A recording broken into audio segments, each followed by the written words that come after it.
আসসালামু আলাইকুম ওয়া রাহমাতুল্লাহি ওয়া বারাকাতু। একবার কল্পনা করুন, 1000 কোটি বছর পেরিয়ে গিয়েছে। সময় শেষ, পৃথিবী ধ্বংস, কিয়ামত সংগঠিত। সব সৃষ্টি দাঁড়িয়ে আছে আল্লাহর সামনে, আর সে ভয়ঙ্কর ভিড়ের এক পাশে দাঁড়িয়ে আছে ইবলিস, আজাজিল শয়তান। যে শয়তান মানুষকে পথভ্রষ্ট করেছিল হাজার হাজার বছর। আজকে তার কোনো ক্ষমতা নেই, কোনো অহংকার নেই। সে জানে তার শাস্তি শুরু হয়েছে, কিন্তু শেষ নেই।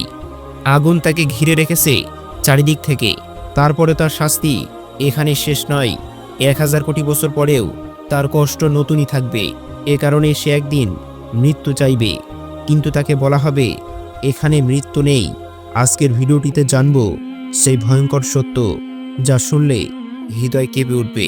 পবিত্র কোরআনে ইবলিসের একটি দোয়া আমাদের চোখ খুলে দেয়। সে বলেছিল, হে আমার রব, আমাকে কিয়ামত পর্যন্ত সময় দিন। সে জানত একদিন তাকে মরতেই হবে, কিন্তু সে চেয়েছিল যত বেশি সম্ভব মানুষকে বিভ্রান্তি করতে। তার উদ্দেশ্য ছিল প্রতিশোধ, আদমকে সম্মান দেওয়াই। সে আল্লাহর উপর ক্ষুব্ধ হয়েছিল। আল্লাহ তাআলা তাকে সময় দিলেন, কিন্তু মুক্তি দিলেন না। এ সময়টা তার জন্য রহমত ছিল না, এটা ছিল আরও বড় শাস্তির প্রস্তুতি। কারণ যত মানুষকে সে পথভ্রষ্ট করবে, তার শাস্তি তত ভয়ঙ্কর হবে। 1000 কোটি বছর পরেও সেই হিসাব চলবে। প্রতিটি বিভ্রান্তি আত্মার বোঝা সে বহন করবে। এটা ইবলিসের সবচেয়ে বড় ধ্বংস।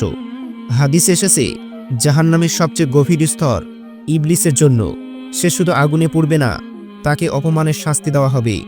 যে অহংকার করেছিল, আজকে সে চরম লাঞ্ছিত। তার দেহ আগুনে পুড়ে আবার নতুন হবে। শাস্তি কখনো একরকম থাকবে না। প্রতিদিন নতুন কষ্ট, নতুন যন্ত্রণা। 1000 কোটি বছর পরেও আগুন তার জন্য পুরনো হবে না, কারণ আল্লাহর শাস্তি ক্লান্ত হয় না। সে অন্যদেরকে ধ্বংস করেছিল হাসতে হাসতে। আজকে সে নিজেই আগুনে চিৎকার করবে, কিন্তু তার কান্না কেউ শুনবে না। তার কোনো সুপারিশকারী থাকবে না। এটাই তার চূড়ান্ত পরিণতি। শয়তান কেন মৃত্যু চাইবে? পবিত্র কোরআনে বলা হয়েছে, জাহান্নামীরা মৃত্যু চাইবে। তারা বলবে, হে জাহান্নামের ফেরেশতা, তোমার রব যেন আমাদেরকে মেরে ফেলেন। ইবলিস সে আকুতি করবে, কারণ সে বুঝবে এই শাস্তির কোনো শেষ নেই। দুনিয়ায় মৃত্যু ছিল মুক্তি, কিন্তু আখিরাতে মৃত্যু নেই। শয়তান জানত মানুষকে বিভ্রান্তি করলেই সুখ পাবে, কিন্তু সে জানত না শাস্তি হবে অনন্ত। 1000 কোটি বছর পরেও যখন আগুন নিভবে না, তখন মৃত্যু তার কাছে সবচেয়ে বড় আকাঙ্ক্ষা হবে। কিন্তু তাকে বলা হবে, তুমি এখানে চিরকাল থাকবে। এই বাক্যই হবে তার সবচেয়ে বড় আঘাত। মৃত্যুর আশা ভেঙে যাওয়াই হবে তার যন্ত্রণা। এটা আল্লাহর ন্যায় বিচার। সবচেয়ে ভয়ঙ্কর দৃশ্য হবে তখন ইবলিস তার অনুসারীদের সামনে দাঁড়াবে আর বলবে, আমি তোমাদের জোর করিনি, আমি শুধু ডাক দিয়েছিলাম, তোমরাই এসেছিলে। আজকে সে নিজেকেই দায়মুক্ত করার চেষ্টা করবে, কিন্তু কেউ কারো বোঝা বহন করবে না। যারা তাকে অনুসরণ করেছে তারা তাকে অভিশাপ দেবে, আর সে বলবে, আজকে আমি নিজেই অসহায়।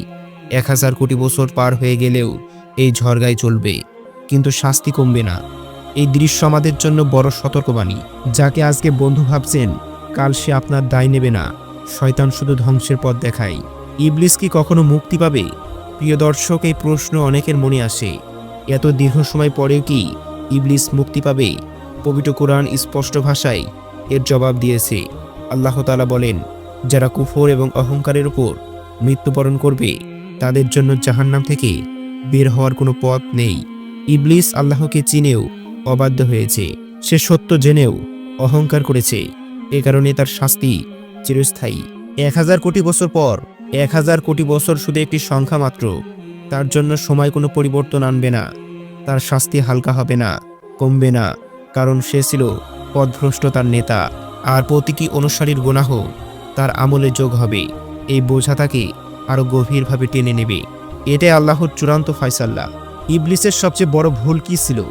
ইবলিসের সবচেয়ে বড় ভুল ছিল অহংকার। সে নিজেকে আদমের চেয়ে শ্রেষ্ঠ ভাবত।